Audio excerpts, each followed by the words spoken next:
Итак, всем привет! Давненько у нас не было новостей из тонкого плана, а новости уже подкопились, поэтому я решила поднять эту тему, потому что она невероятно нужная, важная. Ну а так как не все могут чувствовать и видеть тонкий план, держать все равно людей в курсе того, что там происходит, я считаю необходимо, чтобы вы не были слепыми котятами, а также, слушая то, что я буду говорить, искали отклик в своей душе. Может быть, кто-то нашел подтверждение, кто-то, может, чувствует, да, какие-то изменения, ищет подтверждение им, и как раз-таки то, что я скажу, эти подтверждения даст. Ну, а также для многих это будет пониманием того, как действовать, то есть какие ставить запреты, личные границы и в каком далее направлении двигаться. Так как все мы знаем, что на данный момент мы здесь находимся в состоянии перехода, да, наше мироздание движется с темной части Вселенной в светлую, и отслеживать за тем, на какой стадии этот переход находится, какие события тонкоплановые, невидимые происходят и прочее, это важно. И более того, я считаю, что этот ролик будет полезен всем, так как в нем я также коснусь темы устройства этого мироздания, которое даст вам глубинное понимание об основном фундаменте структур и систем для нашего мироздания, которые были простроены для управления миром. Ну а также расскажу о том, как темные перехватили управление этими системами и при помощи манипуляций с этими системами пытались управлять нашим миром, на что в принципе право по определенным причинам не имели. И как раз таки это основная сейчас тема, которая обсуждается в судах, то есть собираются доказательства, собираются результаты расследований, то есть как они обрели вот эти вот доступы, да, к этим системам, как они смогли ими управлять, почему те, кто не должен вообще иметь к подобным доступам и к системам, вообще подходить к ним даже и смотреть на них, получил возможность вообще ими управлять, манипулировать, что-то делать, да. Также сейчас идут трибуналы над отдельными сущностями, демонами, которые получили доступы к тем системам, которыми по уровню души не имеют права управлять. А это считается угрозой Вселенной, и такие вещи очень-очень сурово наказываются. То есть таких доступов, в принципе, они не должны получать, но они их получили. То есть идут разборки, каким именно образом они все это сделали. Но обо всем по порядку. Обязательно досмотрите это видео до конца, ставьте лайк, подписывайтесь. Ну и давайте начинать. В первую очередь хочется сказать о хороших новостях. А хорошая новость в том, что как раньше уже не будет. В принципе, из того, что я уже вам озвучила, вы должны были понять, что те доступы и системы, которым раньше у темных были ключи,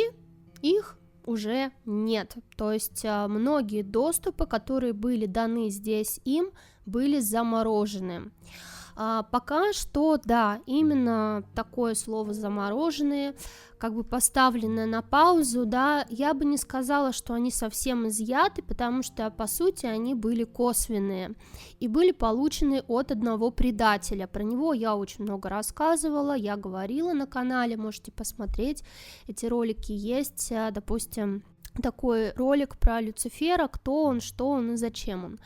В принципе, я там рассказала, что тот, кто должен был защищать этот мир, тот, кто должен был, наоборот, сделать так, чтобы этого темного вторжения не произошло, кто клялся и божился о том, что этого не произойдет, в итоге он-то всех и предал. То есть он эти ключи предоставил, эти доступы предоставил, точнее, он дал на это все свое прямое согласие и предоставил свои ключи основным захватчикам, то есть демоны, которые на его согласиях, на его ключах смогли взломать систему купола, это первое, да, я говорила о том, что купол, который вот у нас сейчас,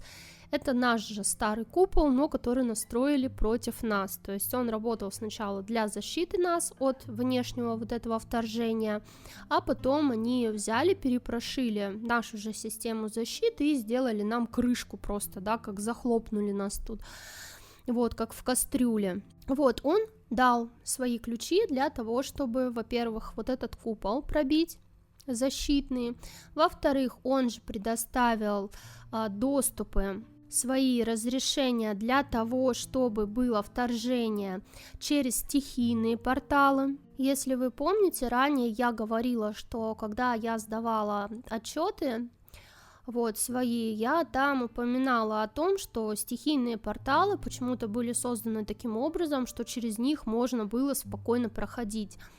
А сейчас в более таких подробностях все вырисовывается, что именно из-за вот этого, я не знаю, как его назвать, козла, да, все вот эти стихийные порталы и были слегка вот с нарушенными границами, то есть это было сделано специально им для того, чтобы, опять же, вторжение на эту параллель произошло. Также именно с его подачи доступы отбирались у истинных правителей. Истинные правители — это были души, которые отправлялись с канцелярии на то, чтобы управлять здесь внизу обществами, миром, для того, чтобы следить за порядком, да, это, можно сказать, были цари там древности, то есть различные наместники на земле, которые хранили порядок, то есть они также были душами, которые участвовали в перераспределении энергии, то есть они целые территории своей энергией защищали, они участвовали в экосистеме мира, и мир распознавал их как своих хранителей. По сути, они были частью этой экосистемы, мы слышали про них от альтернативщиков, также где-то что-то мелькает, это были великаны. То есть я их называю истинными правителями, было два вида, но в принципе более подробно, если вам интересно про это все, вы можете послушать на моем бусте, ссылка в описании, там я очень-очень много об этом рассказываю, ну и в принципе также я там рассказываю и о доступах, которые были конкретно у этих душ. Вообще тема доступов, она очень интересная и многогранная, так как я говорила о том, что не каждая душа может прийти сюда и делать там условно все, что она хочет, то есть она должна получить определенную лицензию от канцелярии на проведение какой-либо деятельности, то есть если эта деятельность связана с какой-то особенной, скажем так, специфической деятельностью, которая будет направлена на влияние на массы, да, на то, чтобы учить других людей, для того, чтобы вести других людей куда-то, то есть это такой человек, который, можно сказать, находится как хранитель, да, который свою энергию направляет на прямое взаимодействие с миром, на то, чтобы привнести что-то в этот мир и прочее. Более подробно об этом я говорила в солнечном клубе, там у нас целый стрим есть большой, огромный на эту тему, где я говорила о доступах, о том, как нам эти доступы дают в канцелярии, также я говорила о том, как у нас их отбирают, когда мы сюда спускаемся, и это, кстати, факт. Очень многие души, которые сюда приходят с определенной миссией, то есть с определенной лицензией, у них эту лицензию отбирают просто и потом перепродают, отдают кому-то другому. Очень яркие такие представительства, грубо говоря, мы можем увидеть, как перепродают душу дьяволу за то, чтобы сдать какой-нибудь звездой там или еще кем-то, да, то есть откуда они берут это, то есть просто так эта звезда не может появиться, то есть в свою очередь черти отобрали у кого-то подобную лицензию обманным путем и отдали ее кому-то, кто им, грубо говоря, заплатил за то, чтобы здесь кем-то стать, но сами они никаких лицензий выдавать не могут, они могут только у кого-то это отобрать, и также я тоже в клубе рассказывала о том, как это все вернуть. Поэтому, если вам интересна эта тема, а также вы хотите получить более глубокие ответы на эти вопросы или какие-то ваши вопросы, или же хотите получить какую-то личную рекомендацию по ситуациям в вашей жизни, то я вам могу помочь с этим в своем солнечном клубе. Поэтому, если вы еще не подписались, то подписывайтесь, присоединяйтесь, я вас буду ждать по ссылке в описании. Ну и если сейчас лицензия на какую-нибудь там деятельность, я не знаю, учительскую, либо там деятельность звездную или что-то такое, они выбивают уже пользуясь другими доступами, то есть чужими лицензиями, которые они изъяли до этого, то первые самые лицензии, как раз-таки, которые дали им возможность у всех эти лицензии воровать, были сворованы у истинных правителей, то есть у тех, кого мы называем великаны, кто-то говорит друиды про них, так как они были одним единым целым с природой. Кто-то помнит их как богатыри и прочее, но тем не менее сказания о них сохранились в эпосе всех народов мира абсолютно. И как раз-таки они были теми, кто обладал доступами к основной экосистеме мира и как раз-таки тем самым структурам и системам, при помощи которых шло управление мирозданием. И это были доступы самого высокого уровня. Это уровень управления массами на огромных территориях, причем большим количеством людей. То есть, условно, если с чем-то сейчас это сравнивать, то это как президент какой-нибудь страны. Ну, мы знаем, что президент, он такой условный у нас, и им тоже там управляют, очень много людей по факту стоит за кулисами, да, этого лица. Но если мы представим, что действительно вот как оно должно быть, там, глава там какого-нибудь государства или еще кто-то, и вот он истина в последней инстанции, которая говорит, а другие все делают, то тогда мы можем вот сказать, что это как вот кто-то президент или король какой-нибудь страны. Наверное, даже король какой-нибудь страны будет более наглядным, потому что все-таки у них вот в монархии там что-то там и сохранилось, что вот он сказал, и все делают, да. Это как раз вот восточные еще страны, некоторые сохранили частично это положение, и также вот Таиланд, допустим, тот же самый, там еще вот это вот как-то живет, но не суть. Эти, конечно, люди, они уже не являются теми самыми истинными правителями, которые были там когда-то там, да, то есть у тех была именно вот такая безусловная власть, условно, это были души очень высокого порядка, с большим опытом, и в том числе опытом именно владениями территории, знаниями, как этими территориями управлять, что нужно делать для того, чтобы большое количество народа жило в мире, гармонии, да, чтобы всем всего хватало, и как раз-таки они были одними из тех, кто управлял, грубо говоря, изобилием, и чем была сильнее энергия такого правителя, тем более процветающими, плодородными были земли, тем лучше люди на них жили. И от силы такого человека, то есть такой души, считай, зависела целая судьба, да, всех остальных людей, то есть от его силы и сила всей территории зависела.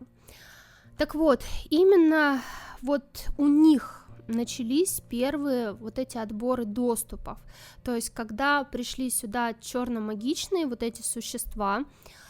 Я на бусте рассказывала, как это все происходило, когда Люцик спустился сюда вниз, то есть в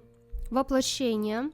собрал потомков 12 родов, которых я сейчас называю негритятами, то есть 13 негритят, грубо говоря, которые встали во главе матрицы масонской пирамиды, как раз-таки вот это его чистые ставленники, которые тоже являются предателями, точно такими же, как и он, предателями из каждого вот такого благословенного рода, который должен быть защищать этот мир, защищать территории, да.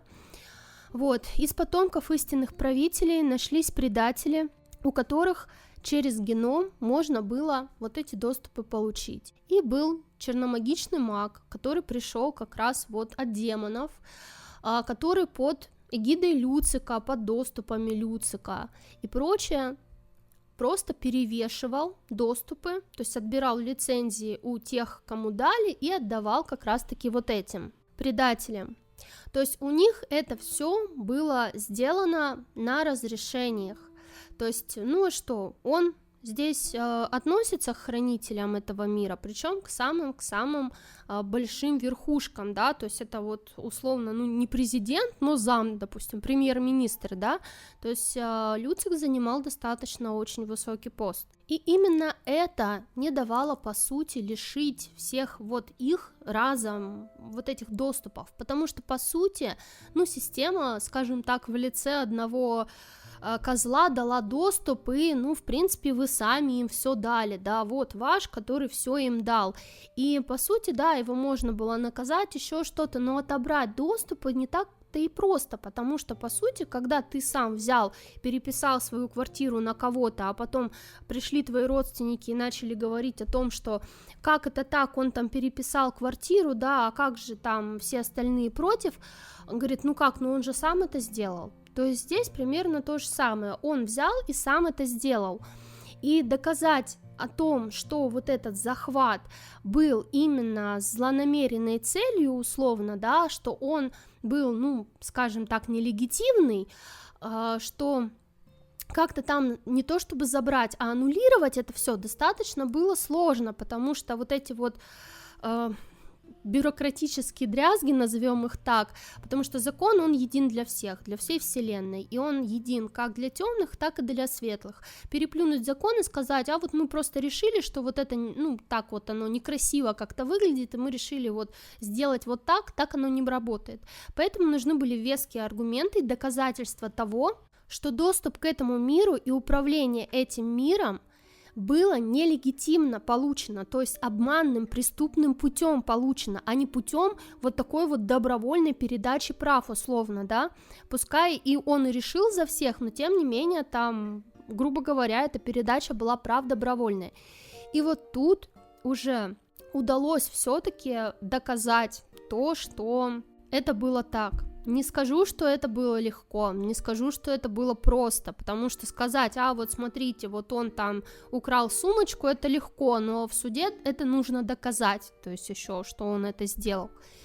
И тут то же самое, то есть в суде нужны не эмоции, а нужны четкие доказательства, где, что, почему, кто, куда и зачем. То есть суд, он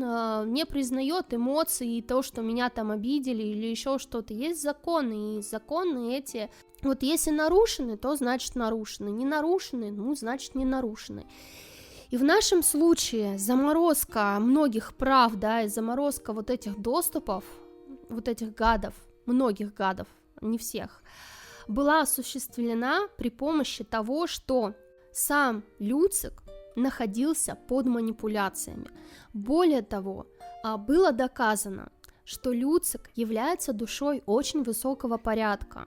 Я говорила, что у него есть даже собственные миры в управлении, то есть Люцик — это душа уровня создателя миров, то есть это конкретно очень высокая душа, которая управляет целыми мирами. Так вот, в ходе суда было доказано, что те души, маленькие, темные, да, души, так как Люцик, он был светлый, он пал, он во многом не знаком вообще с темными, с их манипуляциями, с их, грубо говоря, характером и прочее. Хоть и сталкивался, но до конца осознать суть тьмы он как бы еще не знает этого. Так вот, и он столкнулся с прямой манипуляцией, когда души мелкого порядка, у которых еще нет доступа, лицензии, скажем так, на управление мирами, то есть они еще не доросли до того, чтобы управлять мирами, у них еще нет представления о том, как это происходит, что нужно делать, да, и каким образом этими мирами вообще нужно управлять и создавать их. Они очень сильно хотели этот мир, то есть себе присвоить, да, какой-то, и они как раз-таки путем манипулирования заставили его делать что-то, то, что хотят они. Более того, получается, что именно было доказано самое важное, да, что как раз-таки поставило жирную точку именно в том, чтобы заморозить вот эти доступы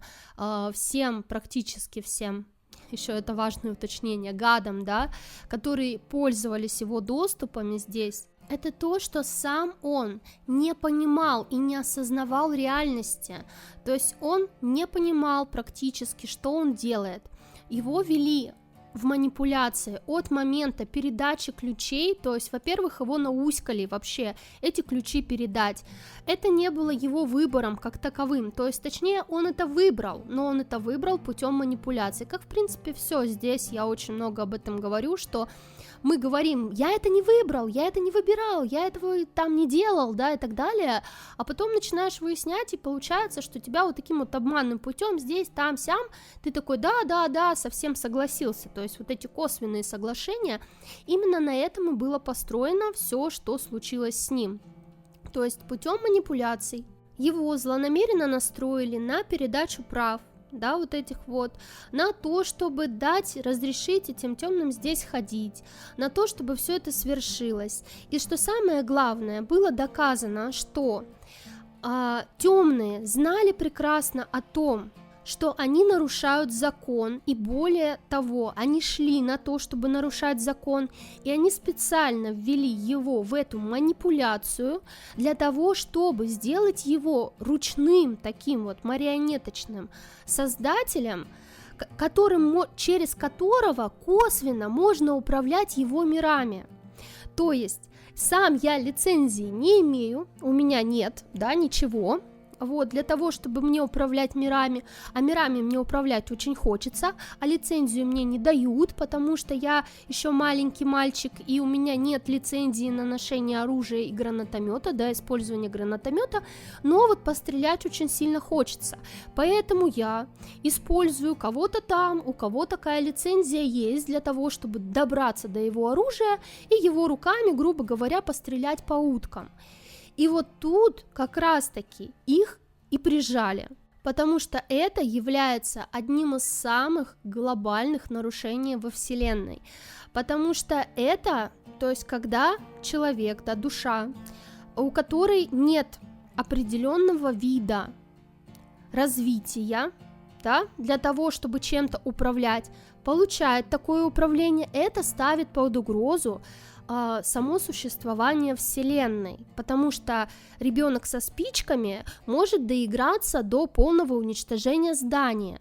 И здесь то же самое, то есть никто вот на такие риски не идет, поэтому подобные инциденты пресекаются на корню. Другое дело, что, конечно же, в чем-то, допустим, в том, чтобы отбирать у истинных правителей какие-то доступы, почему я сказала, не все доступы заморожены, да, но многие заморожены, потому что все-таки в большинстве своем, в массе своей выбираются души, которые, более-менее соответствуют вот этому статусу, да, для того, чтобы, допустим, на них перевешать вот эти статусы и доступы истинных правителей, как я уже сказала, допустим, такую штуку предусмотрели, когда Люцик собрал не просто каких-то непонятных людей откуда-то там, да,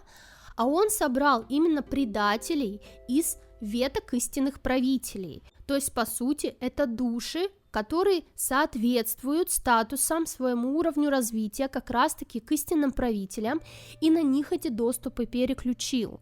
То есть и также, допустим, делаются в основных каких-то глобалистических вот этих завязках, выбираются души не просто там какие-то, а которые более-менее по своему развитию соответствуют тем доступам, которые на них повешают. Другое дело, что, конечно, никто бы там в канцелярии в здравом уме на них это не повешал, но чисто теоретически они могут выполнять функцию, там, допустим, истинного правителя, или там какой-нибудь звезды, или еще кого-то. То есть они все равно более-менее вот здесь маневрируют для того, чтобы эти доступы нельзя было легко заблокировать, да, просто взять и сказать, так, ты не соответствуешь, все, забираем.